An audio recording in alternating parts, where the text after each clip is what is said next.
ইনশাআল্লাহ ওয়াইন্না ইনশাআল্লাহ, আমি অস্বীকার করি না যে ফিলিস্তিন বিজয় হবে ইনশাআল্লাহ, সত্য বিজয় হবে ইনশাআল্লাহ। আমার মতো গরু ছাগলে করবে না, আমার মতো বেনামাজি সম্প্রদায় করবে না ওটাকে, আমার মতো সুদখোর ঘুষখোর বাটপার যে কোরআন পর্যন্ত পড়তে জানে না, আল্লাহ নবীর ছেলে সন্তান কয়জন সেটা জানে না, আমার মতো গরু ছাগলটাকে স্বাধীন করবে না।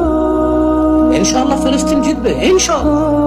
যারা মৃত্যুবরণ করতেছে ইসলামের উপরে থেকে ওখানে জুলমের শিকার হচ্ছে, ইনশাআল্লাহ আল্লাহ তাদেরকে শহীদ মর্যাদা দান করুন, আমি দোয়া করি। আমি তো জানি না কে শহীদ, কাউকে শহীদ বলে তো আমি আখ্যা করতে পারি না, তবে আমি কামনা রাখি আমি কোরআন ও সুন্নাহ থেকে যে সামান্যটুকু বুঝ পেয়েছি আমি এই জন্য দোয়া করতে পারি রেফারেন্স দিয়ে, ইয়া আল্লাহ তুমি তাদেরকে শহীদ হিসেবে মর্যাদা দাও, ইয়া আল্লাহ তুমি তাদের যারা পৃথিবীর থেকে চলে গেছে নির্মম ভাবে আর যাদেরকে রেখে গেছে তুমি তাদের আশ্রয় হও, ইয়া আল্লাহ।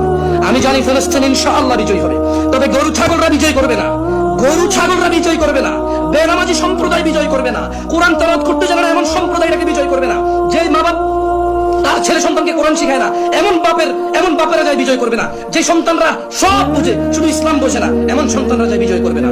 ইনশাআল্লাহ বিজয় করবে কারা? ইসলামের বীর পুরুষরা।